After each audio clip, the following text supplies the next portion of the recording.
Welcome, everybody. Today we have Angel Sanchez with Phoenix Technology here on our podcast. And again, we're just here to talk about business. We want to be a place where business owners and entrepreneurs can come together, learn about different ways to grow your business, to improve your business, the culture of your business, which I know is something that's really important to you guys, and just be a resource where you can relate, commiserate, and find ways to do better. So thank you for being here today.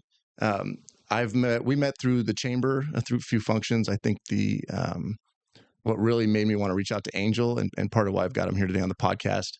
Part of why I have him on the podcast today is we're at the Chamber's annual, it's like a big, what's that last meeting where I met you? It's the Chamber's meeting, but it's Well, there's a couple. There's the State of the City, and then that was the one that Mayor Locke Dawson spoke at. And then prior to that was like the annual chamber the main board meeting or kickoff. something, right? I can't remember the name of it. Yeah, so that we met there, and originally, yeah. I'm the sorry. city That's what I remember. supervisor, right, was there.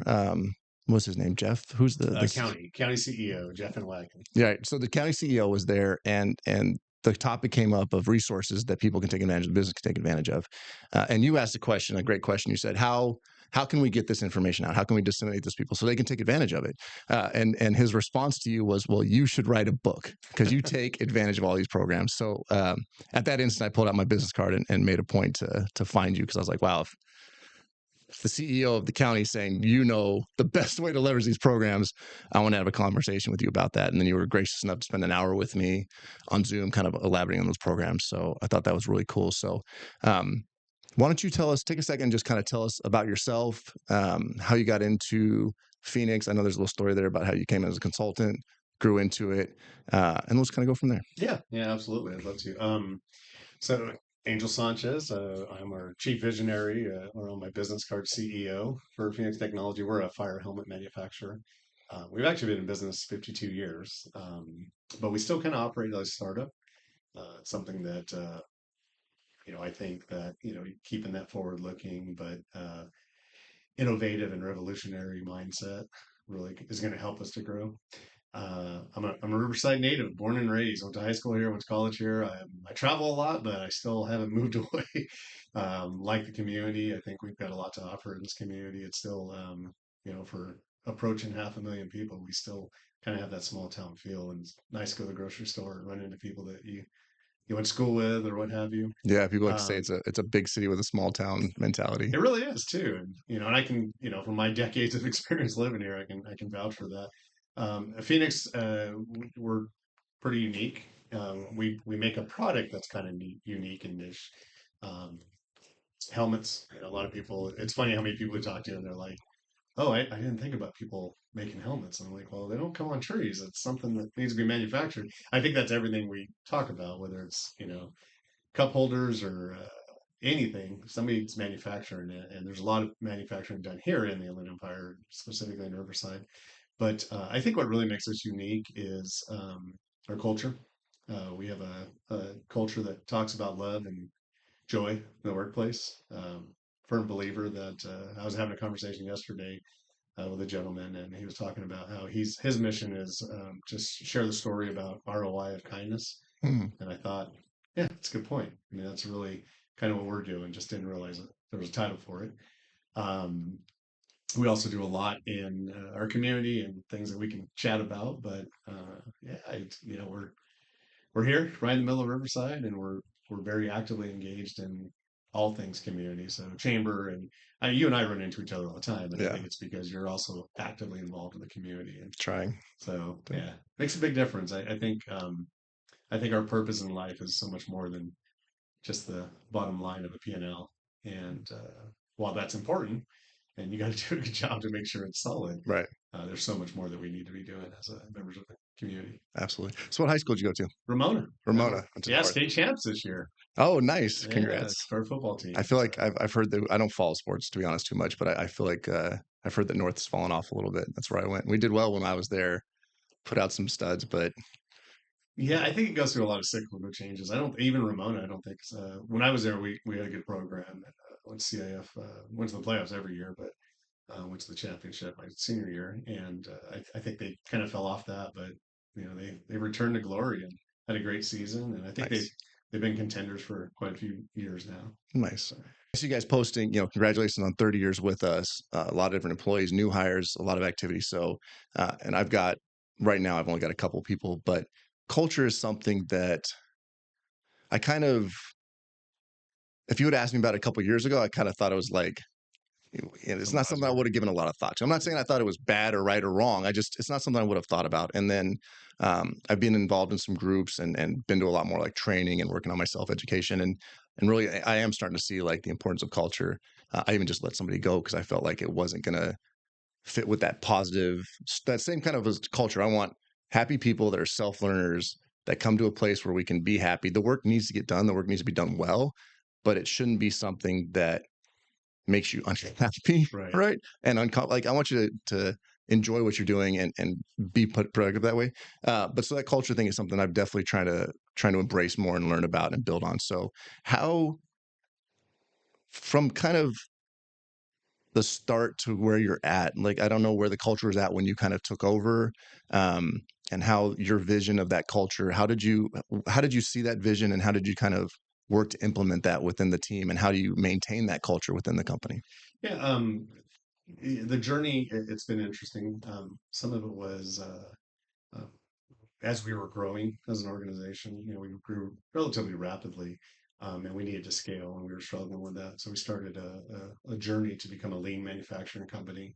And of course, lean in the beginning seemed like it's about the elimination of waste, and it was all this process stuff. And I had I was blessed to be able to go to Japan and study and kind of see really the Toyota, who's kind of one of the forefathers of the modern lean movement. Uh, their foundation of lean had to do with respect for people and continuous improvement, and really respect for people being the key foundation. And so started looking at how can we address that? How can I become a better leader? And really shifted my mentality to more of a servant leader approach. And then started to realize that like we work a lot. Think about it, there's really nothing else you do as much as work. You probably don't even sleep as much as you work, at least most At people. least not at the leadership level. Yeah.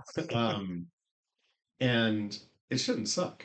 Like, this shouldn't be the worst part of your day. If anything, it should be the best part of your day. And so we started to move towards as a family, and we're a small family business, but of course we have employees, but we try to refer and try to live the family member virtues associated with that, not just say that, oh yeah, you're family and we don't give a crap about you. It's truly trying to have that concern. But anyways, um, we wanted to put a lot of effort into create an environment that people felt empowered, felt as part of the overall solution. I guess essentially that they were um, ingrained within the family community or the business that we're involved in. But more importantly, they felt uh, as little stress as possible, and that they felt joy. And we didn't call it joy in the beginning. We just said we want to like what we're doing. But I'm kind of trying to give you a 50,000 foot level, but it's probably a 200,000 foot level right now. But essentially, it was early on respect for people transitioned into creating an environment that people enjoy to be there. And the reality is that happy employees or engaged, empowered, trusted, they generate better results. So whether it's the generation of better product or customer experience, I mean they're invested, and so the results are obviously better. And we've seen that. We're not perfect by any means. Every day's a different challenge, and Still people. I mean, we're absolutely people. And as a leader, I fail on a regular basis, and I try to learn from that. But I think we're ahead of the curve when it comes to that. And culture is such an important thing for us. It's the most important thing. So back to that part about lean, we initially went in and we hired a consultant to come in. Not no digs on consultants, but in this case, they wanted to like overnight turn us into Toyota, and it was all focused on process, mm, and we failed. I mean, we got worse. And when we made the change, we got rid of the consultant. We started making the change to focus on people and culture. Is when we started to see a lot more success, and we've grown substantially. Our profitability is much higher. We went from we probably tripled in the number of employees, and that came as a result of just focusing on culture. Now, culture means a lot of different things. It's not just about joy. I mean, we don't run around like fools all day long laughing. That's obviously, as you mentioned it earlier, we got to get work done. But it's making sure you have the right people in the right seats. It's make sure your hiring practices are based around bringing in people that won't be toxic. There's some very effective people out there that are ineffective at keeping collaboration. Um, so you have to make sure that your onboarding process, your hiring process, all of that, that you're bringing the right people. And it's a challenge because sometimes the most talented people are not the right people. And we've had times where we've brought in the talented people, but they were toxic to the environment. And we've also had times that we turned down definitely the most qualified technically Yeah. people, but we didn't feel that they fit into the mold of the culture. And so it has to be a concentrated effort, and it has to be something that you don't back off on. I mean, it's an everyday focus. And so I don't know if I answered the question, but I kind of went all over No, the no, place. But yeah, you absolutely did, and it created a lot of questions in my mind. I'm not sure which one to pick to go with next because there's a lot there, right? I think one that stood out that was interesting to me, and there's a lot that we can get into, like the systems, the hiring and stuff like that, because that's part of what I'm seeing is like really trying to. We're small, right, and we have a pretty heavy workload right now, so I'm struggling with the trying to be mindful of that and get quality people that are also going to like help grow our culture. But then I also need to get people in seats quickly to get sure. some work, So, but I think the one thing I want to kind of ask about and learn more about is what does servant leadership mean to you? Yeah, that's really, I guess the best way to describe that is um, nobody works for me. I hate the term boss. Um, I think my role and the role of all of our leaders is actually to serve those that make the biggest impact on the business. And so, my the leaders within my organization that I work with, my role is to serve them. They don't, they may report to me on paper, but the reality is that I report to them and I should be serving them, and they should be serving their people. So it's giving the tools, it's giving the mentorship, the leadership, it's answering the questions, or in a lot of cases, asking the questions to help those that are the subject matter experts get to the right conclusion. Um, but it's serving and providing the support needed to allow those doing the work to be successful So and to more, how do thrive. I help you not go do this? Yeah, I think one of the worst things that we can do, and I do it too. Like people will ask me, and I'm in such a hurry all the time, and I'm like, oh, just do blah blah blah, and that's the worst thing I can do. The better thing is asking questions. Sometimes it's as simple as, "What do you think?" And they go, "Well, I think if we do this, this, and that." I think that's a great idea, Yeah. and they just lack the confidence, and so it's making sure that your people feel confident in that. And then sometimes it's like we'll say 5 why. We'll use a kind of that risk based, or not risk based, root cause analysis, and go into like asking 5 different questions. And then when you get to that understanding of what the root cause is, then they go, I think we need to do this to address that. What is 5 why? So 5 why it's a simple mechanism. There's a lot of tools out there for root cause analysis, but 5 why specifically, I'll give an example of,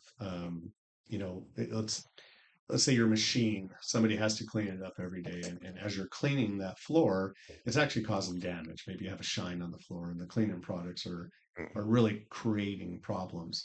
And so a typical response to that is let's change the cleaning solution. It's too abrasive and it's causing damage. Um, really getting to a root cause though is taking it to a much deeper level. So we'd have to say, well, why are we having to clean up so often? Why are we having to use any chemicals? Well, it's because the machine leaks. Why does the machine leak? Oh, because we have bad washers that are in it. Well, why do we have bad washers? Well, we haven't changed them in 5 years. Why haven't we changed them? Because we don't have a maintenance schedule. Why don't we have a maintenance schedule? You can keep taking it down to the level. And Yeah. so in that, I give you a very simple example, but in that example, if somebody created a maintenance schedule and you replace those washers on a regular basis, then you don't have the leak, you don't have the mess on the floor, you don't have to clean it, you don't have to use an abrasive Yeah. cleaning You're agent. saving time, you're saving money, you're saving Yeah. resources, and the real cause would have never been addressed Yeah, and without that. one of the things I think we often do. So if you and I sat down, and let's say we had a group of business leaders, and we want to talk about what the city of Riverside can do better um, in engaging with employers, I think the first thing we would probably see is the question would come up, and 8 or 10 of us would start throwing out answers. Oh, you should do this. No, you should do that. The reality, what we need to do, and whether it's in our business or whether it's in our community functions or whatever, is sit back and go, why? Why? First off, what is the problem? Is it a problem? Let's measure it. Yeah. And then once we decide that, yes, this is in fact a problem, well, how do we get there? And there's a lot of tools that are out there. It's not just a 5 why. That's the simplest, but it's really what we fail at the most in society in general is get to the root cause of something. The diagnosis. We just want to problem solve as quick as possible. Yeah, I mean, we throw solutions out there before we even know what we're throwing solutions for. And it may address the cleaning solution, but it's not really solving the problem. And you're I think fixing that problem until it now that solution starts to eat the linoleum or whatever. Like you're not solving the real problem. It's interesting when we that first chamber event that we did meet at, we did the breakout rooms, and that was it. Like they were talking about the marketing of it, and I think that as you say that and I reflect on it, like we certainly weren't like we were just like you should be doing this, you should be doing that, and we never once said why don't we do that or why don't you do this. We all just had what we thought were really good, and they probably are great ideas, but in context or without knowing the whys, they might be a band-aid and not a solution or whatever, right? So I think that's huge. It's a systemic problem. So if you think about the issues we have with homeless, there's a lot of solutions out there, but I think we can agree that it hasn't worked. It's getting worse. So what is whether it's mental health, which I think has a lot to do with it. Um, Maybe it's jobs. Maybe it's creating opportunities. Like we do a lot of with people with disabilities and like autism disorder or other things as well. Um, and it's creating opportunities for people that face barriers. That maybe that's part of the solution to reduce homelessness. And obviously, there's a lot of things that get thrown, a lot of solutions that get thrown out. But are we really getting to what the root of the problem is? Or are we just throwing band-aids on it? Most of them are just getting grant dollars to do things. But I don't know. I shouldn't say that, but I think there's waste. There's definitely waste, and I think there's some valid, admirable efforts, yeah. but they're efforts based on a lack of analysis. I think we far too often don't spend the time up front to make the effort to just really figure out what the issue is, and then we just start throwing solutions out. So you don't have to answer this, and it's definitely kind of off of the business tangent, but I think it's something kind of important that you touched on. The mental health aspect of homelessness, firearms violence, like take the guns away instead of fixing the people. Do you have any feeling, it's such a big question, I'm not even sure I should be asking it, but like, why as a country does it seem like the last thing we try to address is the mental state of people when we're trying to fix problems? Do you have any feel for that? And is that something you want to touch on? Well, I don't know. It's confusing to me. I think some of it could very well be the not addressing the root cause, like I was saying. Like whether it's in firearms, well, we'll just ban firearms. Well, that doesn't address what caused the violence. So they're going to find some other outlet to express that violence. I think it's a challenge, and most people avoid conflict and challenge. And I don't know that we've got the right answer for that. And it's easier just to address some of the other issues. It's easier. We try to go for low hanging fruit in everything we do, and I think mental health is it's definitely something that we should be focusing a hell of a lot more energy on. And we see that. So we have a pretty effective employee assistance program. It's a big part of our journey. It's making sure that the resources are available. And even with that, it's hard for people to get access to mental health care. And I think we're a little more advanced in that capacity. But, if you think about it, we don't have enough mental health providers. We don't have enough facilities. And we're not addressing things when we need to, whether it's in our children or when a problem first comes up. And I think we see that, and I'm by no means an expert with this. I'm throwing out my 2 cents. Right. With a lot of those that now have mental health crises and homeless, and drugs, and now we're blaming the drugs. Well, did it start? Was it, drugs obviously could create the mental health issue, but it's also vice versa in a lot of cases. And so Yeah, I wish we would, self-medicating as a versus or society, start to address the initial causes, the root causes, and not just be reactive. But I don't know the answer to that. right. And I think all of us are struggling and scratching our heads, like, how do we get to that point?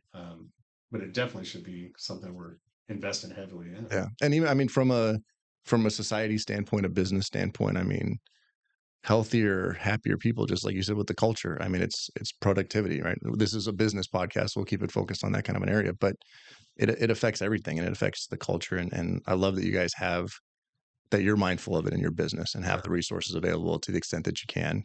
Um, water bottle? I don't No. know, something behind you. Something fell off the ground. Oh, vitamins fell down. Um, so, um, okay. So, yeah, that was kind of a derailing tangent. Sorry, but it's such an important thing that it always baffles me with Sure. most big problems.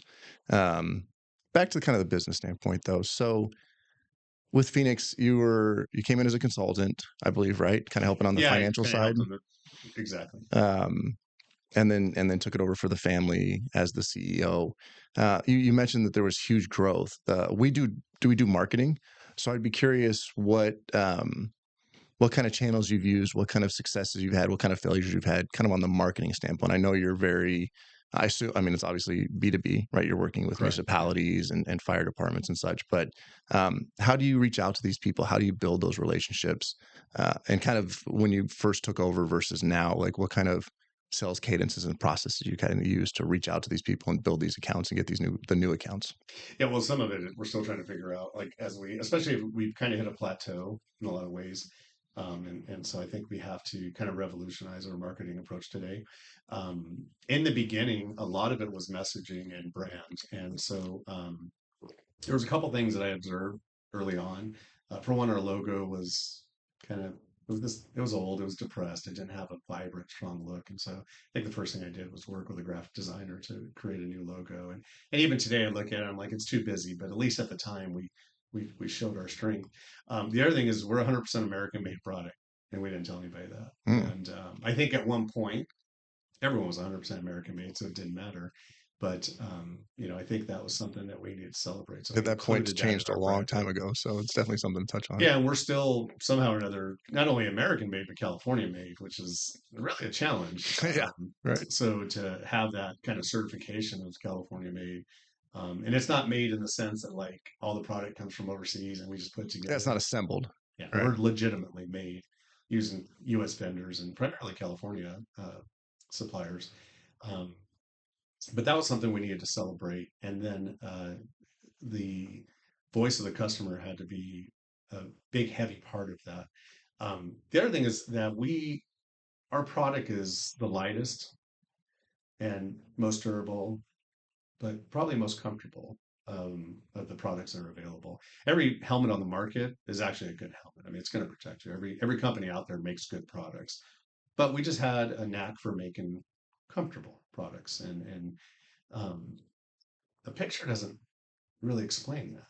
You could say it, but what we needed to do was focus on getting the brand out there and putting the helmet in the hands of people. And so we started with a lot of trade shows, and it wasn't quite the door to door, but it became that way where we're putting the products in people's hands, and that really made a big difference. And so it was kind of a two-phased approach. One is just brand and making sure our brand is on everything. And so even today, it doesn't matter. Oh, yeah, I'm wearing the brand. Yeah, I mean it's about always being on brand, and so the brand always being up front, the name being up front, and ensuring that like that gets out there. It's a funny story is I had one of the first trade shows I went to. I had a customer come up or a potential customer come up, and he grabbed our helmet and he said, "Oh, this is one of the competitors. I've been looking." I was like, no, you don't see the logo behind me. We're Phoenix. And I've never heard of Phoenix. And I said, that's a problem. How do we fix that? And Hmm. so brand identity had a lot to do with that. And we approached that in a number of different ways. But the other was the organic growth. And that was going to come by people putting a product on the head and going, oh my goodness, this is the most comfortable thing I've ever So put literally on. getting it in their hands and letting them feel it, Yeah. and then hopefully they'll tell their friends and or tell their purchasing person unless they are that person, I imagine. Yeah, you get a little bit of both. And so that is, and we even see it today. I mean, we've had a lot of success. I think we're pretty well known. I doubt there are very many firefighters out there. They may not use our brand, but they at least know who we are now. Um, but you'll still have people that will come up to, I'll go to our bigger trade shows and kind of observe. And you'll have people come up and they say, I've heard all about this. Like, oh my goodness. And they put it on. They're like, I can't believe how comfortable this thing is. And so for us, we had to physically engage our customers for them to experience what it was. I think that's kind of the case. And I mentioned earlier, I like to travel. Like pictures don't do most of the places I've been to justice. I can show it to you; it looks cool, but you got to go there, and that's what we found in the case of our helmet. Now, of course, you can't possibly be everywhere. Right. So we work with a distributor network. So that B2B is, and we focus on the distributor network. We don't have an e-commerce. Um, our distributors do, but we don't sell directly. Few minor exceptions here today, buddies and stuff like that. Guys I worked with, they may come by, but Yeah. for the most part, it's we support our distributors, and it's working to encourage them to know the product very well and to have product in hand so that they can make those connections. Yeah. You don't want to mess up that channel, right? So, I follow you on social media, right? And I see a lot of the employee posts like that, and I might not just have not seen them, but I don't feel like I've seen a lot of videos of individual like end users talking about the comfort and stuff. Is that something that you guys have or you're working on? Ironically, we have a marketing meeting later today, and that's one of the objectives of the conversation. I think it's a gap for us. We used YouTube a few years ago pretty effectively, and we haven't in a while. And so photographs is a lot of what we've done, but testimonial, we have the testimonials, we get them all the time. Yeah. We've got some amazing stories. We have some video with some amazing stories. We've got survival stories of like a gentleman in Memphis who fell 10, 12 feet onto his head Oh, um, and had no neck back. Or wait, he hurt his shoulder, but he didn't have any head injuries. He's back on the job. Now, this happened a few years ago, but he was back on the job within 6 or 8 months. He's still on the job. He hasn't retired yet. We had another gentleman last year who had a roof collapse. I'm sorry, not a roof, second floor collapse on him. And they were, he was doing a search, and the second floor had a bunch of rolled carpet in it, and they were flowing a lot of water up there, created a tremendous amount of weight. The entire floor pancaked on top of him. It took him 10 or 15 minutes to get him out. The frame on his breathing apparatus, I mean, everything, he was in a bad situation. Um, his helmet, though, was still in great condition. It was, a solid helmet, had a little tweak on the leather, but the actual structural part of the helmet was in good condition. And so, amazing that he survived that, and that's he's great. back on the job now. And a second floor is worse than a roof, especially with rolled wet carpet on it. Yeah, yeah, it had a lot of weight that came down. So those video, that's great that that's something that you guys are working on, implementing more. And from a digital marketing standpoint, I can tell you that the algorithms, all of the channels love video, right? So that's definitely something that your marketing can do a lot. It could be some really cool, impactful short videos, some long form, even some of like TikTok. Like it was 30 seconds, 20 seconds was what was popular, but even 2 or 3 minutes are starting to trend and be more popular. So it'll be cool to see you guys get out there and get some of that content because it'll be, and like you said, the picture won't tell it. Those stories are great, and if they're in the videos, I'll have to check some out later. But then there's also short attention span, right? So having those quick, like even at the trade show, I mean, imagine if you got some at the trade show, just people trying on that first initial reaction of like, oh wow, this is comfy, it's And we have some of that. We did that the last couple trade shows. The problem is, unless you're putting out content on a regular basis, your algorithm is not drawing people in. And so some of our, even our 50th celebration was a great video. It actually won an award, it won a marketing award. Not we didn't do it; we hired a company, but um, I don't know how many people saw it. So we have to make sure we have regular content on, and it's not just social media. I think YouTube still. oh yeah, it's huge. I pay for YouTube because I watch so much of it and I hate the commercials Yeah, that I'm I mean, paying for. Google still owns it. It still shows up in their search results. It's still a very Yeah. important part of the funnel. And the other thing I'd throw out there is what we're finding more with our clients is getting engagement is so much harder. I mean, you make really cool stuff. You put a lot of time and energy into it. You try to give it all the sizzle, all the cool Yeah. effect, like all the good stuff you can. And it's going to reach a percentage of the people that already follow you. So what we've been doing with a lot of our clients, and we've got like a $1 billion, I think they're at 5 billion now, like credit union and stuff like that. really just started putting money behind the post, like taking, you're having your marketing meeting later. Like I would suggest, I guess, is kind of thinking about a spend budget for your content promotion, right? Like if you have, like with that credit union, we have two types of things they do. They have one recurring spend, which is for followers. They're just boosting. They're doing an ad just nonstop. I think they picked up like 2,000 followers in the last few months for $200 or $300, Oh wow. right? Like set like a $150, $200 a month budget, which isn't unreasonable, right? And It's then not bad at all. and after a few months, you can see, okay, we're consistently getting this many followers for this spend. If we have a goal of 20,000 followers, let's just say, you can do the math, right? We'll do it over 12 months. We're averaging this cost per follower. Here's the budget, right? And then the other one is there's certain posts that they will either boost for engagement, right, to get it out there, or if they're trying to send them to like a buy page, which you're not, but or a product page or whatever, then that's a click through, right? So there's those different type of ads that putting the money behind it, and it's again like $50 to $100 each time will really help you with that reach Yeah, and that I appreciate engagement. that. So,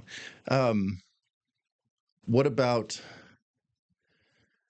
like is SEO is showing up on Google? Is that stuff with your distributors? I imagine that's more their concern than your guys' concern, right? Yeah, it's a bit of both because our distributors a lot of times they're not just a helmet distributor, so they may have 100 or even 500 products they sell. And so yeah, the helmets a lot of times will be on the front page. The helmet to the firefighter is like the most important thing. It's the thing that you're identified with. So we might get a little bit of that, but I think it's still important that on-brand messaging that I talked about earlier. I think it's important that like we're tracked back all the time, and so we're evaluating the SEO. I think over the last year we've tried some things. I don't think we've been as successful with them, and so now we're looking at okay, what do we do well previously, and what can we do better now? And so having conversations. I mean, you and I have had some conversations about what we can do better in marketing, and the SEO is, I still think, is critically important. So not only to get back to us, but also for us to have the ability to channel it out to our distributors. Well, you're pushing the Um, demand, right? Like if the yeah. brand is out there and people are asking for it, you're helping your distributors. Well, and it's created new distributors. And I'll be honest, we've had distributors that I've talked to in the past, and no, we're not interested. We're not interested. And then a few years later, they're like, everyone's talking about you. How do we become a distributor? And I was like, well, you had an opportunity 3 years ago, but now that market's taken. Uh, But so we see that there's been some kind of progress in that regard. And the big thing is like we want to be out there and known for incredible products, as well as being a company that's just good people. We do a lot of good, and so there's a balance to that, right? Not everyone cares that you have these programs that you're doing, but there are people that do. So how do you get the message out about amazing products, but also about amazing people and what we're doing? And that's that kind of balance and act we're trying to figure out now. So LinkedIn, we do more of, and you probably notice this, it's usually more social based. Instagram, Facebook, all the other, it's product and your LinkedIn has great employee recognition.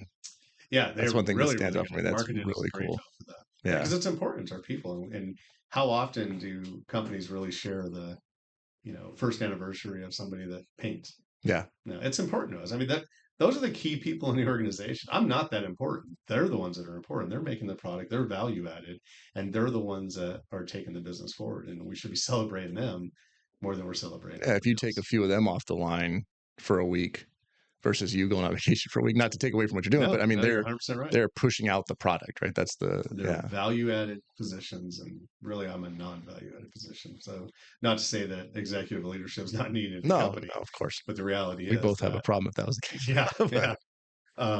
But that position is invaluable. I like to. It's one of the things. Like we have a relatively flat hierarchy. Like I clean the bathrooms like everybody else, and that stuff we do. Of course, I have to make executive decisions, and I'm more on the strategic planning side of things. But I try to when I'm introducing either businesses or people within our business to the importance of how important recognizing how important everybody is. So think for a moment that person in the janitor's position, and you run out of toilet paper, pretty important. the worst day of your life. Pretty. You're gonna each role within an organization is critical. It's vital in some roles, and usually we look down on those roles. Those are usually the most critical. Yeah. You know, No, that's huge. I think when I get my dad credit for instilling me that everybody's important in their way. Everybody's a person. Um, we always talk to. It's helped me a lot in my business, right? Because I'm very comfortable talking to somebody like you or the janitor and respecting them equally, right? Yeah, Because they're all they've got a doing, critical role. they're all critical, they're all living their life and just trying to get through, Sure. and getting things done. So I think that's really important. Um, we touched on culture. We touched on servant leadership, what I think is really cool and something that I need to be more mindful of. I try not to be like a dictator or whatever, but it's certain something that, like you said, sometimes you got to keep mind of it. Talking about marketing a little bit. I'm curious about now manufacturing, and I grew up in Riverside, and I didn't realize to what extent like manufacturing and now logistics, but uh, was important to Riverside, right? A lot of these areas I realize are really manufacturing focused. Yeah. Um, and you're in California, like maybe touch a little bit on what it's like. And you kind of touched on earlier saying that it's not easy, manufacturing in California, maintaining in California. What keeps you here, I think, is a big question, right? Because a lot of manufacturing does move away. Our sales tax, our laws, like a lot of it makes it Sure. harder for you guys to do as well as you're doing, I would think. So what kind of keeps you here? Um, and what would you suggest other people that are maybe looking at Riverside as an option for either manufacturing, logistics, or other business in general? Well, Riverside's kind of in an ideal environment. Yeah, there, it often appears that moving makes things easier, but when it comes to taxes and things like that, there still has to be money that's generated and revenue, and so it's not always a better environment you're moving to, and there's a number of factors for that. Now, does that say that California kids should be doing a better job? Yeah, absolutely, we need to do a better job of supporting employers and not making it so challenging. I mean, the new laws that come out, there's a new one that takes place next month with workplace violence. Critical thing, it's an important thing, but the way it's thrown out there, and suddenly you're creating a burden for a small business to pull together. Like we were able to do it, but it took a pretty heavy investment. So if you're a business that's barely making it, and you've got to come up with something else, and it's an unfunded mandate, those are challenging. So Yeah. California's got to do a better job of that. But that being said, I also like to say that sometimes the grass is greener on the other side because of all the BS and manure that was thrown on it. And so we have to look at everything. So Riverside itself, utility rates, that's one of the big ones. For manufacturing, I mean, energy costs are astronomical, and Riverside has some of the best utility rates, and they're doing a lot to sustain the grid better and move towards that. Um, Weather, does it matter? Yeah, it matters because I see the exception. Well, I shouldn't say I see. I used to see the exception reports, but our team sees the exception reports from our shipping companies. Oh, there's snow or tornadoes or whatever, and so we can't deliver, we can't ship, we can't get in, and we don't have to worry about that. Or I even like mean, too humidity and much stuff sun, could matter in the right? manufacturing Rusting, process, things right? like that. We don't have that. We have great weather here. We complain it's too cold in the winter when everyone else in the country is laughing at us.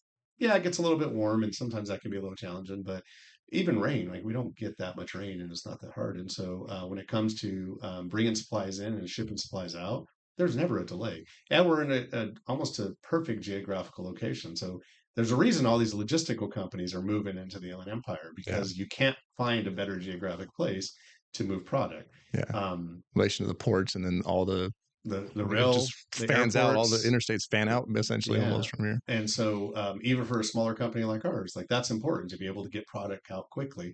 And so our shipping times and our delivery times, from a receipt perspective, are I think reduced, and that's important. Talent. We've got a number of universities. So I'm a proud Lancer. I went to Cal Baptist, but we have UCR, we've got La Sierra, we've got Riverside Community College District, so Moreno Valley, Riverside, and Norco.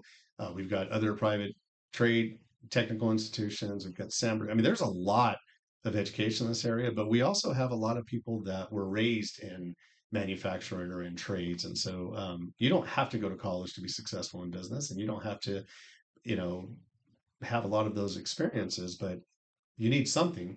And I think this region has proven itself to have that. And so if you need engineers and technical, skilled, educated people, well, they're here. Unfortunately, we're exporting too many of them. And so that's a whole other discussion on what we can do to keep people like my son. He moved away to Michigan. Um, it's too too damn cold in Michigan for me, but for him, he didn't mind it, and he thought there was something better for him. Cost of living, of course, is a big factor in that. Yeah. But we do have the talent here. We have a strong chamber and business community. I mean, think about it. Both of us are pretty involved in the chamber, and I don't think we do it. Like, I don't sell helmets because of the chamber. Right. We've been blessed to have Riverside and the adjoining areas using our products for 30, 40 years. So it wasn't because of my chamber membership that I was able to sell more product. Yeah. But what it did do is it taught me what some of the resources are out there and the courses and how to become a better leader in some cases and the networking. I think that's the most important That's thing. huge. Yeah. Like that strong chamber that advocates for small businesses has a really big impact. And you don't necessarily see that by moving out to other areas. Yeah, you may get building for a little bit less and your taxes are a little bit lower, but do you have someone fighting for you like we do with our local chamber? That's another key factor, I think. And We're going to talk about the chamber next, I think, 'cause there's a lot there, I think. there is absolutely a lot. So sorry to skip ahead on No. that, but I think it's an important part of why we should be in business in Riverside. So talent, geographic location, weather, things like that. Um, the the innovative mindset of the region. I mean, there's a lot of entrepreneurs out here. You know, you being one of them, and then you talk to a lot of them. But there's a lot of innovation in this area that can help take your business to a new level. Um, March Air Force Base, Naval Weapons Center, things like that. I mean, those are, I think oftentimes people will look at the military and say, oh, well, they fly planes or they shoot guns. But no, there's a whole gamut of things that they need. I mean, there's logistical support that's needed, and your Yeah, product, it's a giant business with tremendous and business. housing, and I mean, it's every facet of life is running through those bases and being supported. And innovative. I mean, think Yeah, about most of our medical, when it comes to trauma care and things like that, that came from the military. When it comes to a lot of science, it came from the a lot of the military. So technology. I think. Yeah, working to help them develop it, it's right here. And we have a great base at March, and we've got a great Naval Weapons Center with a lot of community engagement.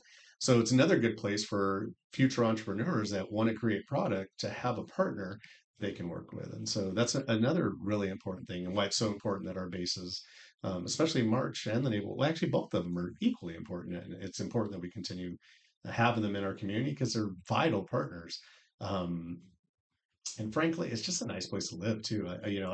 I've often said, I may retire out of the state or out of the country, and just because I want land, and it's pretty impossible at this point here. right. But aside from that, I don't plan on moving anywhere. I born and raised in Riverside, and I've traveled. I've been to 30 something countries. I've been around, Yeah, and I still go.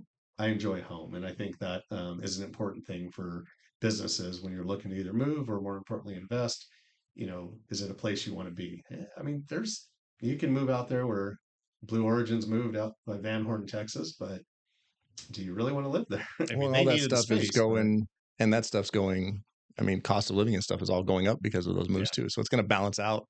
You're going to be in a flat area with worse weather, and you're going to have the same right. costs eventually, maybe, right? Oh, So absolutely. Again, California needs to do a better job. yeah, I think our legislators, I'd like to see more business people elected in legislation. I'd like to see more business people involved and this is our fault in a lot of cases. We don't want to be participating. You and I think are a little different, and we know people, but for the most part, 95% of business leaders don't want to get involved in anything, and that's a problem. And the business leaders need to step out and be involved in the community, whether it's into elected positions or serving on a commission or serving on just in our chamber, whatever it is. yeah. Like, you have to be involved because you have to advocate for businesses. You have to partner with the educational institutions. They're creating master plans for education for businesses, Without the but we're not. businesses, And I don't know that's their fault. It's we're not no. participating. And so a No. few of us might go to a meeting, but all of us should be going to the meeting and saying this is what we need because they're asking for it. They want good Yeah, information, so they build effective I programs. think they're a recent chamber meeting. I think they talked about kind of trying to build a more formal committee with business people and to work on that curriculum. Right. I didn't Yeah, get the details, but I know that's something that it's they're important. actively trying to do. And if you like, you guys, I'm sure intend to be here for a long time, helping guide the education, the resource, the talent to help. I mean, essentially, you're hoping to cultivate the talent, right? So if Yeah. you're helping and not in a self-serving way, because it's not going to be like I need everybody coming out of the university to be able to make helmets, right? That's not it. But these are the things that are universally critical in a company, like these type of things, these types of cultures, and these are the things, and even like the soft skills. We won't get into that whole one, but like even just Oh, teaching it's all those the again, above. like eye contact and handshakes and stuff that fell away, like teaching, understanding those things. And I did have a couple with like through RCC. I think we had a couple of those kind of conversations. It was neat to be able to talk about those basic things and been on some panels. But Well, it's good to hear that the conversation's taking place too. I know Chancellor Isak and I've talked on a number of occasions. Like he understands that there's a point to some of the social academic or liberal arts academic, but the reality is we need to be preparing the future workforce on workforce skills. And I'm a history buff, but I don't know how much history helped me in prepare. Maybe it did from a leadership perspective, but I mean, there's things that there's got to be a balance, and we have to be creating not only the right skills, but the skills for the future. AI is going to change a lot of things. And so, what are we doing to address those today rather than responding, reacting to it 10 years out? Because that yeah, point's too late. no, yeah, I mean, we use it a lot in our business, and we've tried using a lot of different areas, and some are good, some are bad. Like SEO, like you mentioned, I mean, originally like writing content seemed like a great thing to use AI for.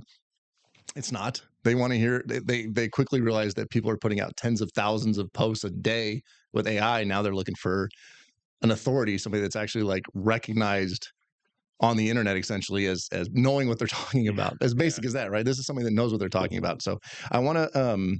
I still want to talk about the chamber, but there was one just because you mentioned history. I'm curious if you've read or you're reading "The End of the World is Just the Beginning." Have yeah. you heard of that? Never even heard of that. It's Peter. I'm going to say that name wrong, Zihan or something. Zion. Hmm. There's a lawyer in our group, Gary Foltz. He brought it up in our last my BNI networking group anyway. But it's a really neat read. I listen to it in my car, so I don't want to say read, but it's just kind of talking about the history of industrialization, the amazing like boom that we've experienced that's never going to happen again in the last 50. Anyway, I don't want to misquote her, but I think it's something really neat that I think you would be interested in listening to or reading. And it's just really talking about like a lot of what we're talking about here locally is happening globally and it's going to affect us all very dramatically over the next like few decades. So I want to throw that out what was on my mind. But on the chamber, I I appreciate that you say I'm connected and I'm in these things, but it's only been like 2 years that I've actually like really recognized it. I joined the chamber in 2005. I've paid my dues religiously since 2005. In 2005, when I started my company, it was just me. I went to a few mixers. Every mixer I went to, I got a lead. Like a high percentage of those closed. I got so busy, I stopped going to the chamber. Right, it helped me hire people and everything, and then just kept putting the plaque on the wall. Like Cindy would cross out the generic name and write "Thanks, Austin," and that was like the extent of my involvement. And then going into 2022, when I've kind of redecided to grow and scale my business and not let it just be like a casual lifestyle business, I did get involved with the chamber. And when I went to it, my initial thought was like, I'm going to go there and find leads. Right, I'm going to go there. I'm going to meet people. They're going to buy from me. That's how I'm going to use the chamber. And there was some of that in the beginning, right? And then I went on a hike with Nick, Nick, but the Hmm. president of the chamber, and he started talking about the things they did with like the Ontario airport, and kind of how they worked with like their branding and letting just helping. They're not even in the city, but like those kind of programs or CARB and all these different things. Like, wow, it really is the business advocacy that they put themselves out there as. Like, I was just like, whatever. It's just a mixer membership thing. But so and then I started getting on some boards thanks to that hike and kind of the involvement level, and it really was neat to see not only what the chamber's doing, but what's happening in the city, what developments are happening, what's education thinking, what's the city thinking, what's the second power line we need, transmission line, and why. Like those things are things I never even crossed my mind with the Right. chamber. So and then obviously seeing like those resources that you take advantage of. So, what's been kind of your experience with the chamber, and what would you tell people about how they should utilize it? Maybe. Yeah, I think most people actually have a better reason than we do for the business mixer side of things. Like I mentioned earlier, that's I don't know that that's going to change. Like we get sales per se out of it, although I think maybe it does. But I was same as you. Like, so I spent a lot of time going, we don't need the chamber. It's not going to help us. We're going to spend money. And what these mixers, I'm not big on mixers. I like meeting people, but I don't have time. Yeah. I got a lot And going they're on. awkward. And so those are, I don't go to as many of those as some others do, but I go to a lot of chambers events and I'm involved in a lot of things. And you hit on it for a number of reasons. One, the advocacy, like there's a tax credit involved with R&D that is an issue, and so who do I take it to? The chamber. We need to advocate to make change in this, legislatively at a federal level. There's a number of other things they work on that. They're working to protect businesses, and that's a big part of it. The other thing, though, is the networking, and not I don't mean it from a mixer perspective of it's just the way we met. That networking and the ability to learn from others, to identify resources, potentially new customers, but I think more importantly is how you can create a community of knowledge. That's what happens in those meetings. And so you meet somebody, you got an issue with whether it's permitting or whatever it is. There's a lot of things like we're, as you mentioned already, that we're big on utilizing the resources that are out there. Half of them I learned about from being involved with chamber. So it's participating in that actively. Now I feel I have a responsibility to give back, but for the first couple of years, I was just receiving from going to those meetings. I'd learn about this, that, or another. Or if you had a problem, you reached out to the chamber and they're picking, we had a break in and I, called Cindy of all people. And next thing I know, we got a lieutenant there and they're doing a look at, to give us advice on how to make our building safer and things like that. And it wasn't, had I called the police department, they probably would have done the same thing. But what was my initial response? I'm going to call the chamber and Yeah. say, I need help as a business. And they reacted. They didn't blow me off. And, it's probably a small potato in the world of responsibilities that they have, but they made the connection right away. And they do that. It doesn't matter what the subject matter is. And so, yeah, I was just like you, though. I fought it for years and years and years. And then I kind of said, I'll give it a shot. It's not a lot of money. I'll go to a couple meetings. And now I'm on the chamber board. I go to the economic development. I go to military affairs. I'm involved in so many different chamber things because I saw the value once I was involved. Yeah. I think as an outside observer, you just don't truly understand the value of it. Well, yeah, and you miss so much. Those committees, that's where you learn so much about what's going on in the city, and to be able to be part of that, to help with that. I mean, the grant programs, like I can't say directly, actually, no, I think we're about 8,000 a month that's directly attributed to the chamber, some from people we've Nice. met through there. So I mean, and it's what, $400 a year, Something like right? that. It's Yeah. the time investment, obviously. But outside of that, things like I don't think I would have known about the ARPA grant if I wasn't in those meetings, and that was just $10,000 that came in. Um, and like you said, the people that we've met. You did Leadership Riverside, right? I did. Tell Yeah. me about that experience. What Oh, was I that like? loved Because it. I applied. Knock on wood, cross my fingers. I'm hoping for class of 2025, but Coming we'll see. soon. But Yeah. No, I was pretty resistant. So Cindy and Nick are both pretty persuasive, and I turned like I just didn't want to do it for a couple of years, and then finally I was like, all right, I'll give it a shot. And I'll be honest, I was like, because it's not leadership in the sense that you're learning, a Peter Drucker or Ken Maxwell. You're not learning about leadership right, skills. You're learning about how to be a community leader. So, it's kind of like I kind of do stuff in the community already, and I fought it. Um, but my God, I learned so many things that I had no idea. And I'm already actively involved in the chamber and I go to these meetings.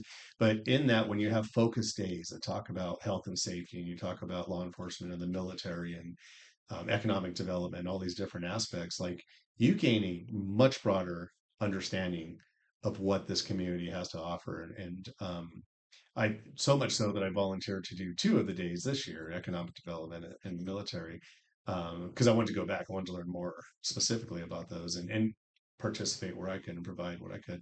Um, that being said, I would say like my best friend now, the guy I hang out with the most, and the group that I communicate with the most are my classmates. So I have this like not everyone. I mean, some people went into other things. We have a pretty close class that still talks, but there's a small core, 4 or 5 people in that class that I've gone on vacation with, that I go golfing with, that I talk to, that I refer to and say, hey, I'm having a hard time about something. What do you think? I mean, they're the closest people, some of the closest people I should say in my life now, and they came out of that class That's because huge. they're similar minded folks. Yeah. They're strong either business or community leaders, because you have NGOs, you've got business leaders in there, you've got government agencies, but we're leaders in our own right, but we're also all about community.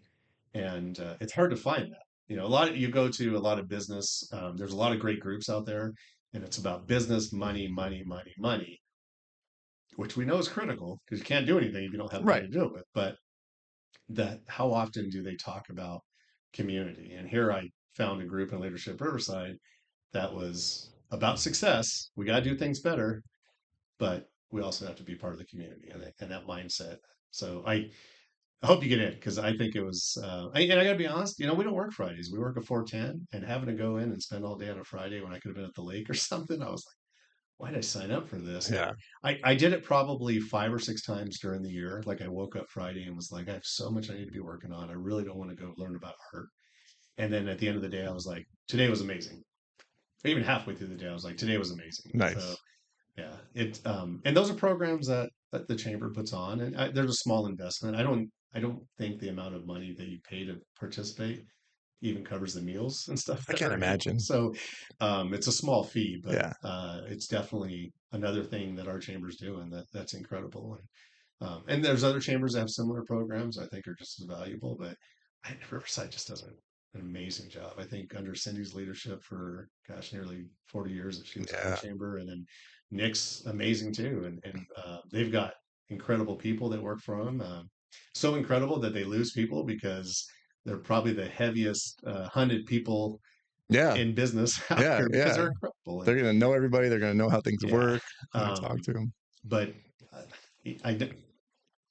it's definitely a value. I think, I try to bring 1 to 2 people to every Good Morning Riverside. Check it out. See, it's free. Join me for an hour in the morning. See what it's about. I mean, how often do you get 200 community and business leaders together at 7 o'clock in the morning Yeah. to talk? Right. And I go to every single one of them. Well, when I'm in town, because it's a value add. And I have an incredibly busy life. Like business is good, but takes up a lot of my time. A lot of the stuff that I'm involved with, I serve on a lot of different commissions and boards and serve in a lot of capacities. I would not do it not even close to as much as I do it at all if it wasn't a value add. Like I wouldn't be there. Right. And I cut out of a lot of things. I'll go once and go, not for me. Yeah. I don't have the time for this, so I have to learn how to say no. It's my stoic approach to thing. There's a great book. It's actually a book that I recommend for all um, entrepreneurs especially, but people that can't say no. Essentialism by Greg McCown, and Essentialism. it's Okay. about saying no to things. And so I say no to a lot of things. That's not one of them. Gotcha. Yeah. It's the sense of community is something that I didn't even, I mean, like I said, I was born and raised here. I love the city. I don't plan to go anywhere unless for land. I mean, I obviously love that Right. too, That's kind of where I'm stuck. but the chambers really has opened up my eyes for community, and my biggest goals professionally, personally, right now my son's 14, and I've decided part of what's reinvigorated me is I want him to one have the money to do what he wants to do when he's ready, but maybe more importantly is have a name that will help him, right? Like I want Colson when he comes into business, if he's local, I want that name to help him. Not necessarily to, I don't know how to, but I think you know what Yeah. I No. mean. Like Yeah. I don't want Exactly. it to be like he gets free stuff or gets a pass or can do what he wants. I just, but he has that backing It's a of, respected reputation. yeah, Yeah. and I want that for him.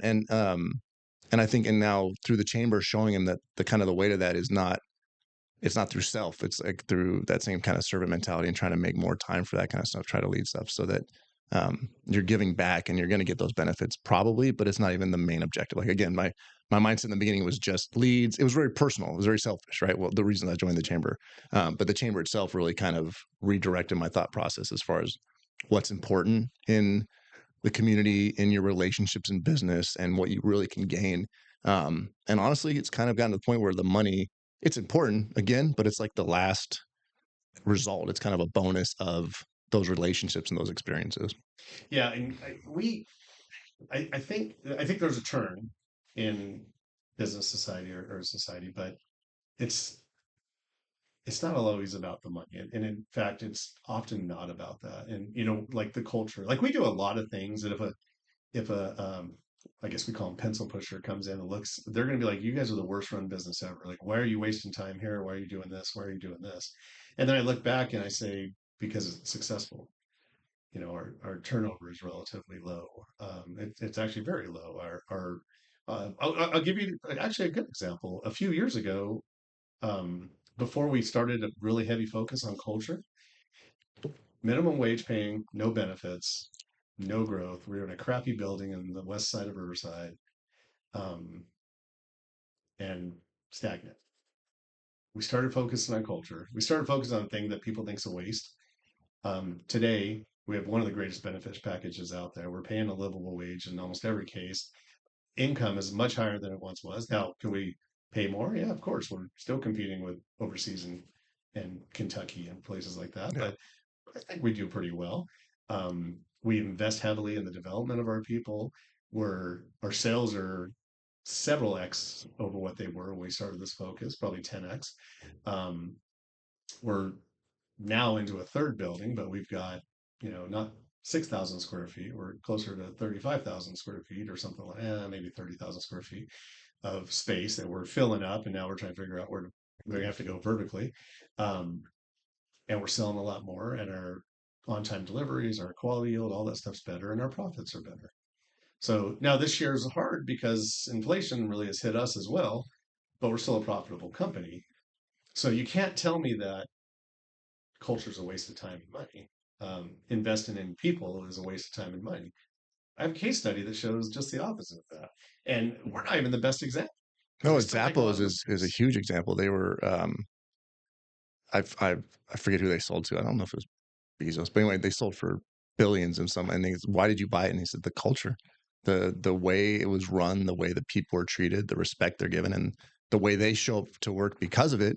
That culture, it's huge. Yeah. It's huge. And like you said, it's not something that I was even didn't really understand the importance of it. And it's part of like reshaping. I'm like I said, I just let a guy go, and I'm hiring slowly to try to like.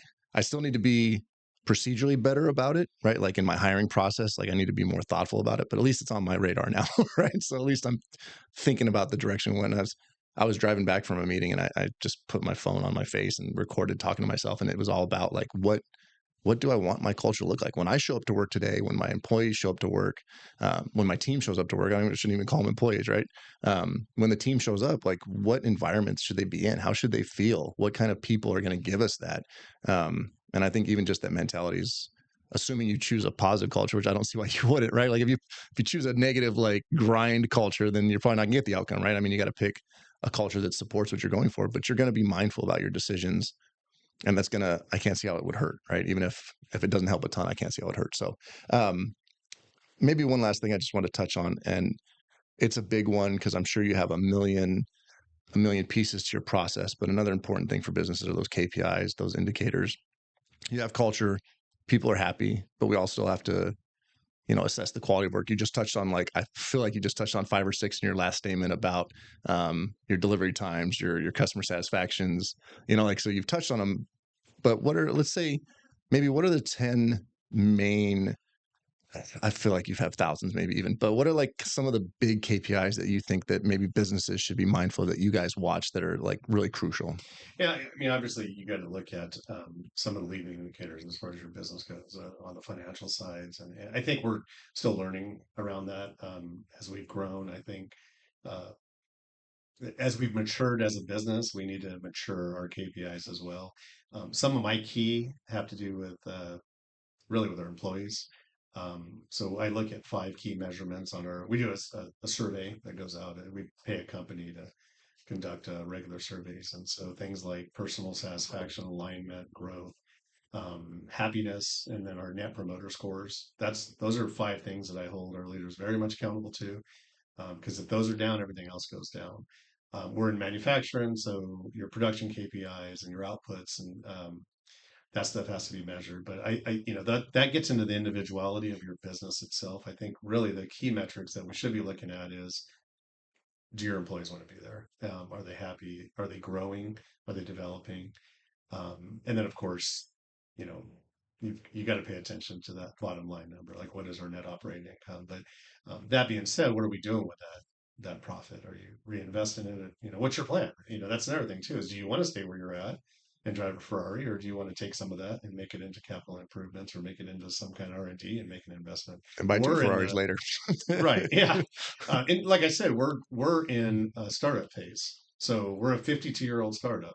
So we just put a laboratory in that's got all kinds of testing equipment, high-end testing equipment.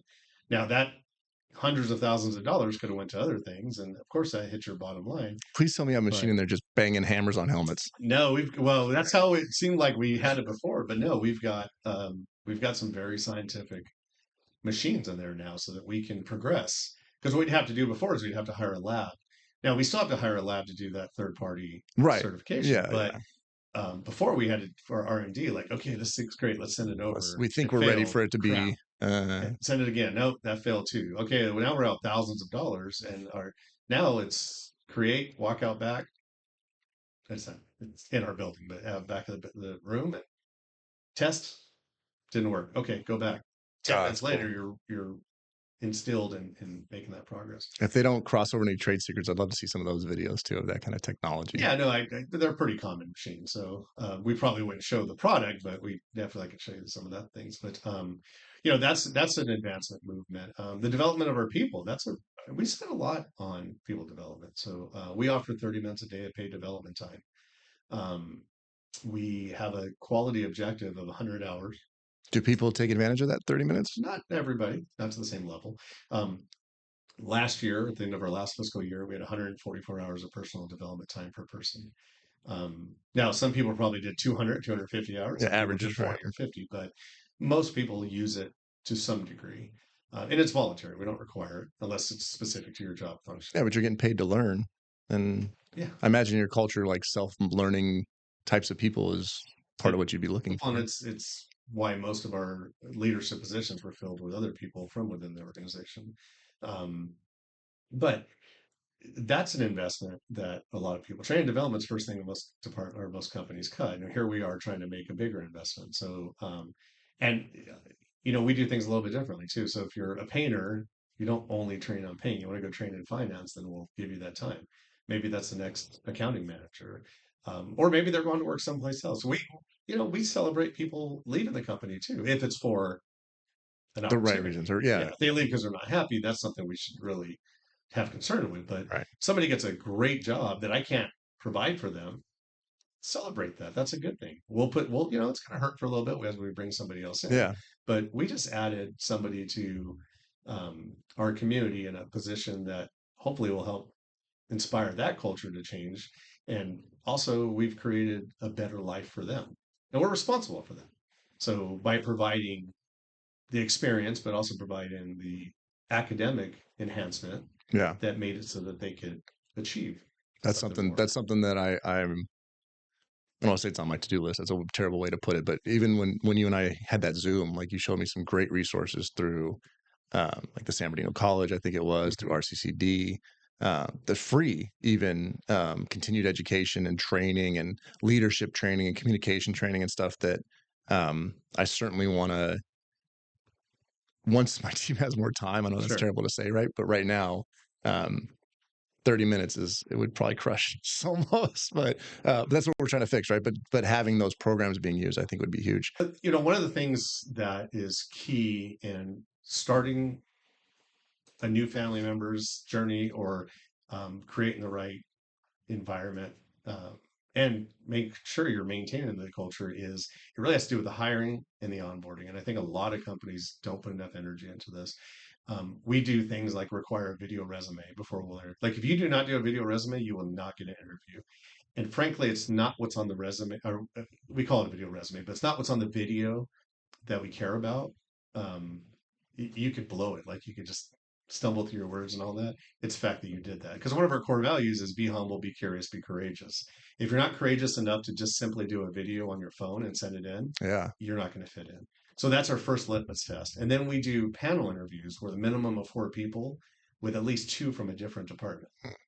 And the reason for that is each of us have a different cultural lens and different perception. And I may be in love with you. I think you're amazing. And the other person's like, no, they're going to be very toxic, and they express the reasons why. And so all four of those people have to agree to the hiring. Now, do we make mistakes? Sure, but we make less mistakes. And that's why a number of our staff, you see all these anniversaries popping up on LinkedIn and things Yeah. like that. And the other thing is we require everyone that is going through the interview process, they have to come in at 7 a.m. and join us for the first hour of our morning.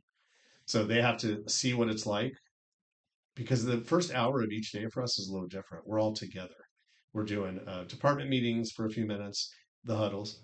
Then we're doing our improvement time where we're making the business better and cleaning and things like that.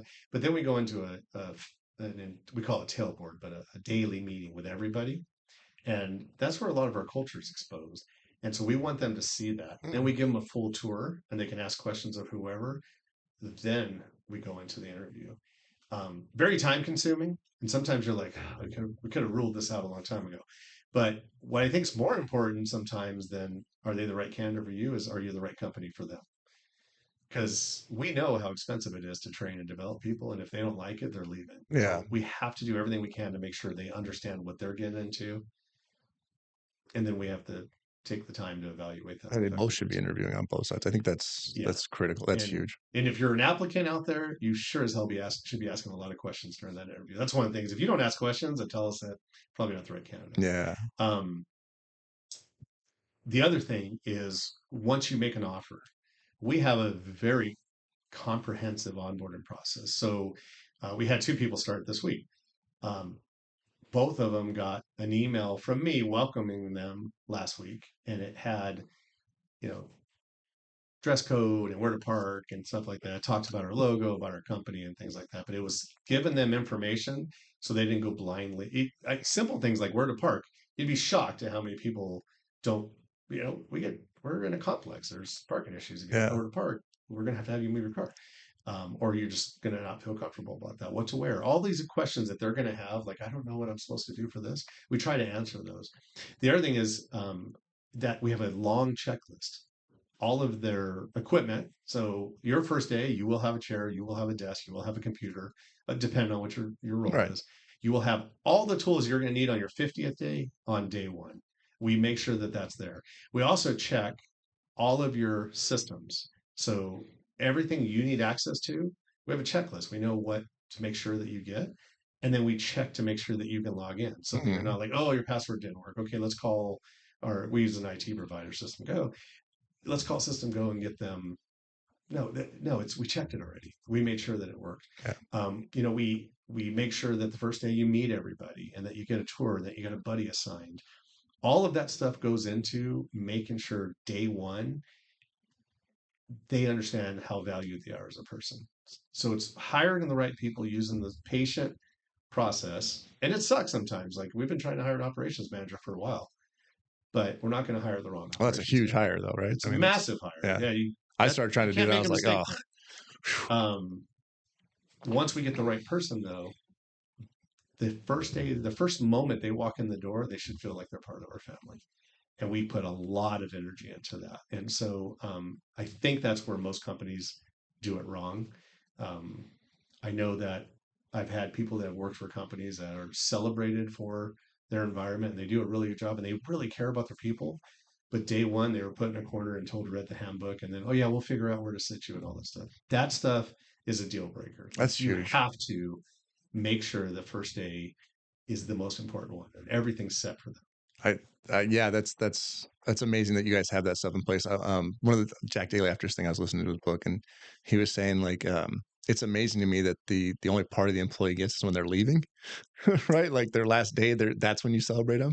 He said, when my people come in, we have a party on the first day, right? Because I imagine exactly what you described. He said, imagine these 2 scenarios. One, you show up, they hand you a handbook because everybody's busy. You sit in the corner and you read it, and then you struggle through the day and you go home and you're like, oh, what did I do? Versus you show up, you have a welcome party, you have all the tools, you have all the resources, all the things you guys are doing correctly, and then you get home and we've sent a bottle of wine home, and so you come to your wife like, I've landed in a miracle job. And now, like, the outside of that, right? The bonus of that he was talking about is, and that kind of you've alluded to before too, is one, productivity, right? They're happy people, but now they're telling people about it, right? Resources and that talent acquisition, it's not just putting it on D necessarily. Like if you got a bunch of happy people and you know you have a role to fill, they might ask people. They're like, "Dude, I work at a great company," and there's people gonna be like, "Do you have an open? Like, are there any openings?" Right? And Right. that's giving you a more cost effective resource for talent. So that's neat that you have that. That's stuff that, again, like, I hate to admit all my negatives on on this podcast, right? But those are all things that, as a smaller company, that literally this morning I was talking to Dan, like, we need a better onboarding checklist. And it's not even at the cool cultural, like, thoughtful level that you guys are at. It's just even make sure the basics of onboarding are handled. Did they get the right procedure manual? Whatever, right? And like being mindful of that stuff's really cool. And it's neat I'd be that you guys happy to have that. share it with you. We sit down anytime. I'll show you every Yeah. aspect of it. I would love that. Obviously, there's Absolutely. going to be some differences, but Right. the structure is going to be the same. Yeah. But just having having that, the frame to put our stuff into is huge. And not all of our talent's even going to be in house. We're going to do a lot more remote stuff. So making sure that we're not going to be there to look over their shoulder, and we don't want to micromanage anyway, but we need to make sure that you're right, like that all those basics are covered from the beginning, so that if nothing else, you've given them everything they need to be successful, and it's not your fault if they're struggling through something. Right. And we did that during COVID too. We had people we hired that were remote, but we had the checklist in place, and we hold each other. It's not one person responsible for that checklist. So it goes, we use Monday.com as our project management tool. And on that Monday board, there may be 10 people assigned different responsibilities, but there's somebody checking every single one. So when you don't do it, the next person can't do theirs. So they're like, hey, you need to complete that so I can start working on this. And like our objective is, in fact, what we're graded on is 100% completion before day one. Nice. And, checklist is a totally different thing that is critical for businesses. Yeah. We use them all the time.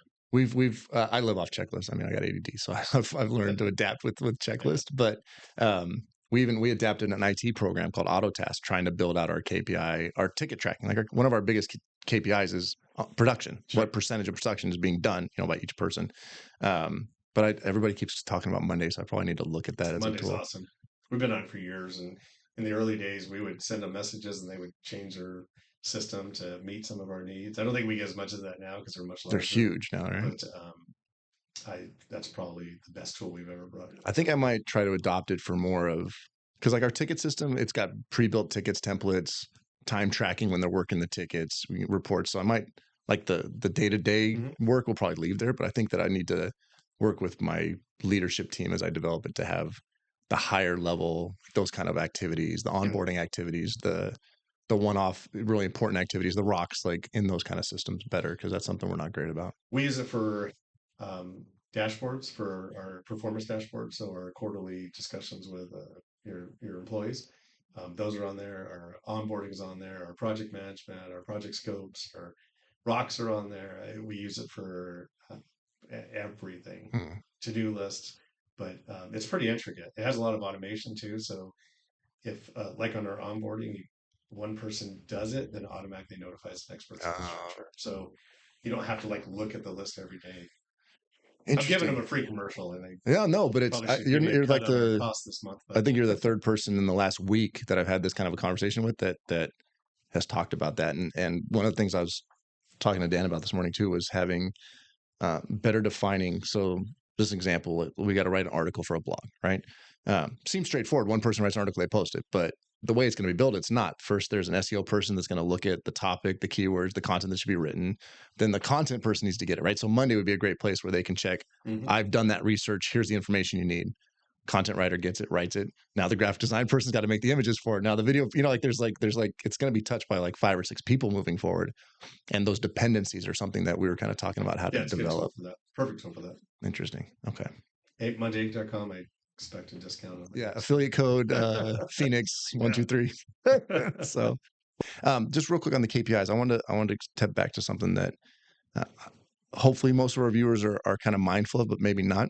You used the word leading indicators, right? And I think that people look at KPIs, and I've had some conversations. I don't think people really, and I know I could use these better too, but they don't really look at like leading and trailing indicators, maybe as they should, right? Like a lot of people do look at, like I had a dentist that was pretty successful, 6 different locations, millions a year. and his main KPI was the balance in his bank account, like, which is the last trailing, like that's the Yes, end of the line as far as number absolutely. tracking goes, right? Um, so if you could just kind of touch on what leading indicators and trailing indicators kind of mean to you, and why they could be important. Yeah, well, actually, we're in the phase of trying to identify what our primary lead indicators are. Ironic time, I mean, we're literally in that this quarter talking about that because I don't know that we have some reactionary, some trailing indicators that we've looked at. I think and I mentioned in my introduction, I'm a visionary. I'm not a CEO. Yeah, my business card says CEO because nobody knows what the hell a visionary is. But I should not be focusing any of my energy on today. It's 5, 10, 20 years Right. out from now. And Right. so it's identifying what are the key measurements that tell you what next month's going to be like in the month after that. And so we're looking at from like marketing and sales perspective. Like, is it distributor contacts? Is it people signing up? Is it, what are those indicators that are Oh, yeah. telling us the All the way down to success? website visits potentially, Correct. or than that specific page or whatever. Right. And How many leads did you get from an email campaign and stuff? yeah, And then we need to look at things in our production environment. So, turn rates.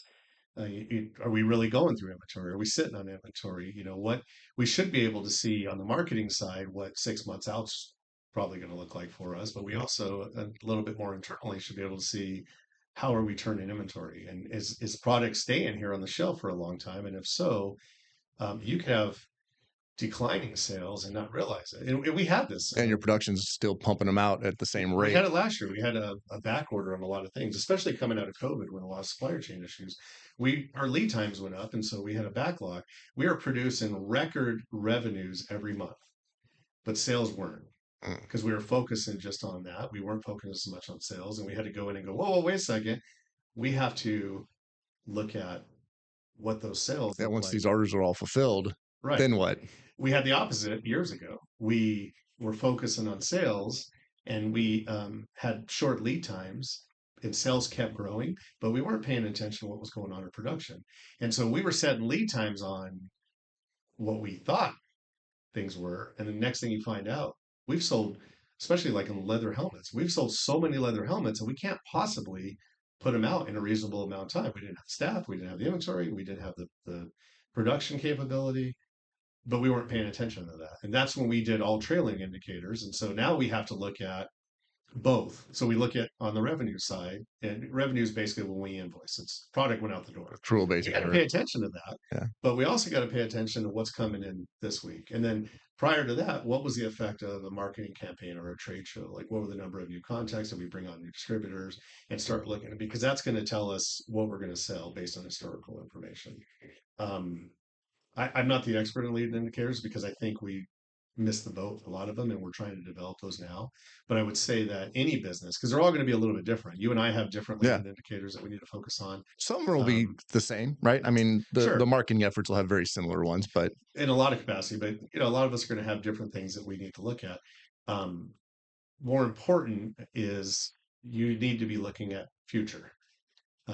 And if you don't have a strategic plan that includes a 1 year, a 3 year, a 10 year, then you're probably not going to build out some leading indicators. You're yeah, just because going you to don't look know at some what figures. your target is. I mean, you can't figure out where to throw the dart if you can't even see the board, I guess, right? Well, it's just like when we route something. Could you imagine if you didn't have a destination and you're trying to map? You Yeah. can't get there. Yeah. So how do you design what path you're going to take if you don't know where you're going to Yeah. All go roads for? lead to nowhere, or something like that, right? That's saying, I don't know, Right. but And it changes. I think um, our 10-year target a year ago, now we're looking at it and going, I think we need to adjust that up, thankfully, when it comes to sales and revenue. But nice.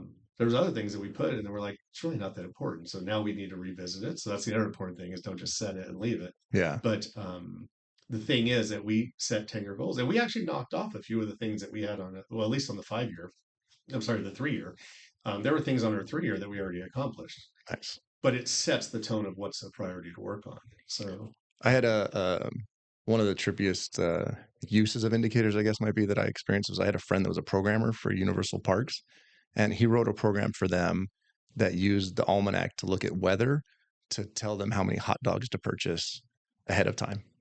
so that their Okay. inventory was tied to, because they had so much data, right? You got tens of hundreds of thousands, whatever people going through the park every day. They can look at how many people show up when it's sunny, how many people show up when it's rainy, how many odd, you know, I mean, like they were able to look at all these different data points. I'm not saying everybody should do this, but it was just like crazy, an eye opening to me, like that if they have the data and you know what you need to do, I mean, they probably saved tons of money not throwing away, you know, pallets of hot dogs because it was going to be rainy or whatever, Right. or cold or hot or whatever. So, um, one more. I said one more already, but every time we talk, I You think of can do 20 another more. We got thing a little time. pops in my head.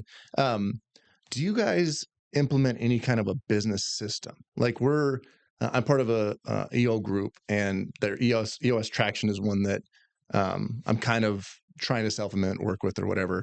And it gives you like a cadence for meetings, like your daily huddles, your weekly meetings, your quarterly, yearly. Do you guys use any systems like that in your The business? EOS system. Oh, Yeah. Yeah. so you guys use Our level traction? 10 was yesterday. We're about a year and a half into it. We actually hired an implementer. We did it for a while in a row, and then we I think I realized knew that. that, I think we talked yeah, about. Okay, I think we did an okay job without an implementer, but I wouldn't do it again. they're So so we brought somebody expensive, in. though. I mean, if you can afford it, but They are, but at the same time, we have to look, especially at the scale. yeah, I mean, we're not that big, but when you're wasting 8 or 10 people trying to learn something, or you bring somebody in and they advance you to the point, like we no, went you from guys two probably day would have been meetings to one profitable. day Yeah, meetings. Take one day of 10 leaders. How much does that cost us?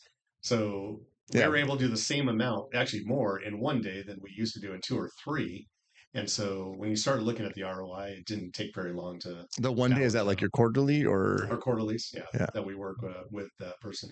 But the implementer also serves as, in fact, today, like for that marketing meeting, I said, he was a successful, I can't talk, successful business person, was able to sell his business and do things. And I referred to him and said, hey, this is my idea to discuss with marketing. What do you think? He did some notes, and then we went back and forth. So it helped prepare me for the conversation day. So he doesn't just provide the quarterly meetings; he provides, and I would imagine mileage varies, but in his case, he provides us a lot of guidance throughout So the is he year. an actual He's an EOS. He's actual an implementer? official implementer. Yeah, yeah. So there's like I'm probably gonna go more the integrator route, which is more like the self side, right? Or having somebody in house that does it, just because. It's yeah, it's quite expensive. Yeah. I think there's two things that were major for us. One is I suck as an integrator, but I was the integrator. I was the integrator slash visionary, and I'm not. I'm really good at the I'm picture, right with you, buddy. big That's the picture. first thing I learned from EOS is I'm not the one for that. I mean, we just took a Colby exam at our last week at our last quarterly, and I hadn't even heard of it before. It's kind of like a disc, but I am so far innovator and not in the other three categories that he was like, "You are like," when he lined the key indicators for a visionary, I was exactly there, strong, but I suck at the integration part and the LMA and some of those different Makes things. sense. I mean, it's So what we important. did is we put somebody into an integrator role, and she's not as good at the big picture visionary stuff. She's about the details Well, that's what you want, and right? really good about the details. And so that move was groundbreaking for us. It put me out of, now I still have some integration stuff because as we're scaling, we had to hire a few more people in operations manager, some things. But at some point, I won't have any of that. And I can focus on long term, big picture thinking. Yeah, And she can focus on getting stuff done and having somebody, that yin and yang. yeah. So I'm a big fan of EOS. I And um I still slightly struggle a little bit with thinking of myself as the visionary, right? Just well, we're small enough that it's kind of a I can't just do that, right? I think I tried to do that earlier on and it was bad for us. Like I we tried have to to have an separate myself. integrator too. But yeah, and that's where I started looking at like operations managers because I started really as I started going through some of those classes and different learning days because I'm actually in accountability. I'm not a qualified business yet. That's our short term goal. Um, but really seeing like, yeah, I'm not the one for dotting the I's and crossing the T's like I should, right? I'm doing everything I can to try to do that, but it's against my nature, You right? probably It's shouldn't. not. I shouldn't, but I You don't have a should be the choice. visionary and Yeah, have the other person. yeah, I think that's where we're going to be much more successful. We've got a lot done. Our rocks and things like that. Our focus. I think we've got more done in the last year than probably the last 5 or 6 years combined.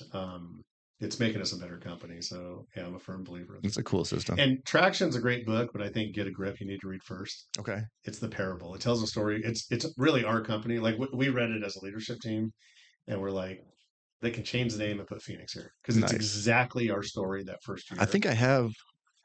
Maybe I need to switch that. I'm going to finish this End of the World book first, but I'm pretty sure I got Get a Grip. So maybe I'll put that next on my. So within our family, what the heck is EOS? Everybody reads. Um, Leaders are those that were I hate to use the term grooming, but you know what I mean? Like people that the next level of Developing. leadership, developing, they're reading Get a Grip and then Traction. And then myself and the integrator read Rocket Fuel, which explains what a visionary is and what an integrator is. Because what Rocket Fuel is happens going to to be my me, next book. I would, you need an integrator before you worry about that. Read Get a Grip. And that'll tell you why you need an integrator so Okay. much. But when we read those books, because I was still putting my hands were in her business, and she was putting her not so much. I think it was more of me being the heavy-handed one, but I was getting involved in the operation. I read the book, and I'm like, it was easier for me to accept this new role after reading that Rocket Fuel and seeing, and of course talking to our implementer. He does a good job, and Yeah. I mean he's on me all the time. Like you shouldn't have rocks. Like what do you mean I shouldn't have rocks? I got to do my part, and he's like, you should be building relationships, and I Mm. mean a lot of the stuff that he shared with me is that it's the long-term strategic thinking, whereas the integrators are doing the short-term 90-day fixes and stuff like that. Yeah, So yeah. You should be the long-term direction, maybe some key relationship in finance, I guess, maybe not even maybe not finance. I even don't even know. finance technically. I mean, I do right now, but it's really, Well, when I say where finance, maybe like securing, having the relationships to secure it, not necessarily like yeah, running well, the having the books or. relationships and you have to pay attention to the finance. I mean, that's got Yeah, to be something that I spend a lot of energy on. But the day to day, there's better people than me to do it because they're going to do a better job than I am anyway. And yeah, like you said, both of us, I think, are probably weak in those details, so we make the mistakes. I mean, I can go in and help you solve a problem and get you to, especially in that root cause analysis and get deep. yeah. And I can help create a program, but I sure as hell am not good at implementing a No, program. no, no, yeah. So I'll give you the bones, but you got to build on it for so sure. I need to stay out of the way because I'm just going to mess it up. Yeah, And I think that's what I'm coming to the conclusion. Now I've had to do what your role is for many, many years. Especially I came into a company and there was like 6 of us, and you had to wear 20 different hats. Well, we don't need to do that anymore. And so now for us to get to the next level and the level after that, this structure is perfect for us. yeah. That's awesome. Do you? I assume you live by your scoreboard, then your scorecard, whichever one I'm We not do. sure what they call, but Yeah. that's we're trying to build it Scoreboard. out.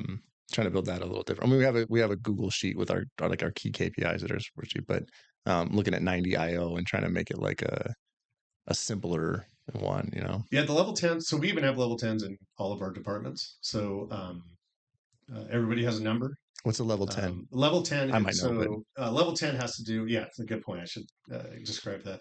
So really it's our weekly, in our case, leadership at each which department are level has a, 10 meetings, right? it's a meeting, right? And the reason it's called a level 10 is your objective is to score it a 10 out of 10 at the end. And so in that case, you look at your scorecard, you look at your to-dos, you look at your rocks. And now the rocks are usually just are they on target or not on target? If they're not on target, now we drop it down and we talk about it during the issues section. Now, Yeah. issues aren't always issues. Sometimes they're positive things, but it's topics. And so it really, really keeps you focused. And so you have a rock. Austin's got a rock. You on target? Cool, cool. We don't even talk about it. If you're not on target, we'll drop it down and maybe we'll talk about it during the issues. But it having that structure and it's 90 minutes, it starts on time and it ends on time. You go through each of those sections, you get a lot accomplished, and at the end, you spend 5 minutes grading it. And so you provide feedback on how it can be improved. And we went from 5 6s to yesterday was probably one of our best meetings. And I'm probably the most critical. I gave it a high 8. I probably could have given it a 9, and most of the others in our group gave 9s. Nice. Now our implementer is like, why don't you give your guys more 10s? Like you guys have great meetings, and we're like, because we're all about that continuous improvement. And it seems like the moment you put a 10 on it, Yeah, you're like, yeah, we're good. Just yeah. keep doing it. So I think that's our mentality. But the reality is it's been an incredible focus, and That's the huge. rocks and those quarterly meetings and focusing on the VTO. That VTO should dictate. If it's not on the VTO, you shouldn't be doing it.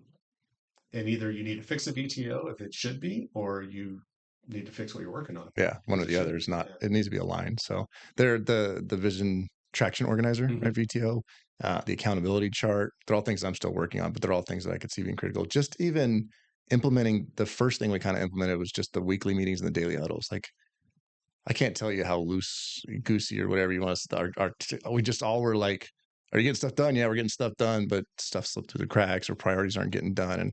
And I mean, I still have to show the like sand, rock, boulder analogy all the time to people, but just having even that structured meeting, that check in. I just retooled our huddle. I was even doing wrong. Like we were talking about like exactly what we did the day before, exactly what we planned to do. I was like, and I went to a Neo trip day and I was like, oh man, I'm doing these completely wrong. Like, we're taking way too long. We're getting way too into the weeds. Just what are your priorities? Are you stuck? How you doing?